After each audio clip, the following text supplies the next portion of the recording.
Hello, नमस्कार। तांबा एक प्राचीन धातु है जो मनुष्य 10,000 वर्षों से उपयोग करता आ रहा है। इसके बगैर हमारी ज़िंदगी रुक सी जाएगी। हमारे पास फ़ोन नहीं होगा, कम कारें होगी, हवाई यात्रा असंभव होगा, रेडियो नहीं होगा, सिर्फ थोड़े कंप्यूटर मशीन होंगे। चलो इस धातु के बारे में कुछ रोचक तथ्य देखते हैं जो शायद आप भी नहीं जानते होंगे। 1991 में ओड्जाल एल्प्स में ग्लेशियर ममी ओट्जी की खोज हुई थी। वह 3300 साल पुरानी थी। उसके पास 99.7% शुद्ध तांबे से बनी कुल्हाड़ी थी जो अच्छी हालत में थी। इसे पता चलता है कि प्राचीन काल में तांबे के हथियार बनते थे। इंकास इन साउथ अमेरिका पेरू में लोगों ने तांबे को लड़ने के लिए इस्तेमाल किया। वो अपने युद्ध क्लबों को खतरनाक तांबे के कीलों से ढक देते थे।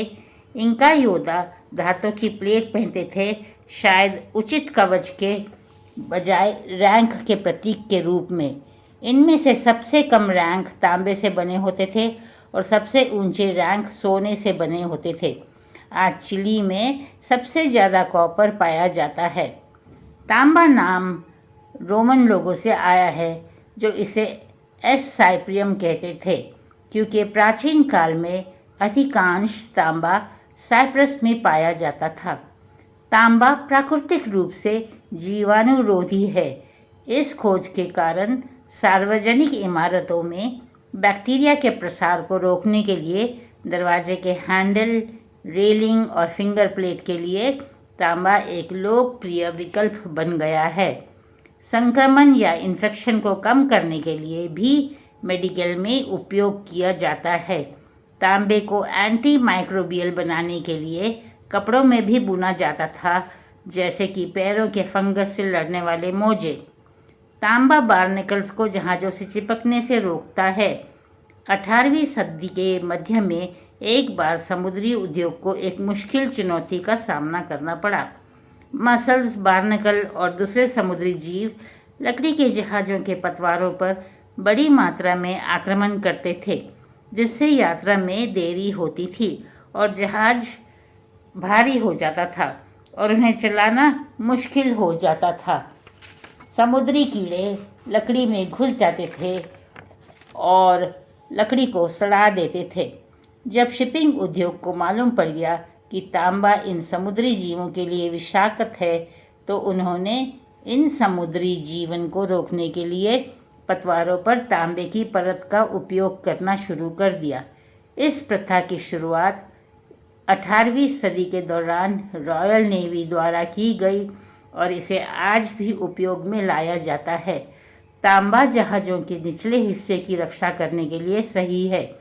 अब समुद्री उद्योग के लिए कोई समस्या नहीं है।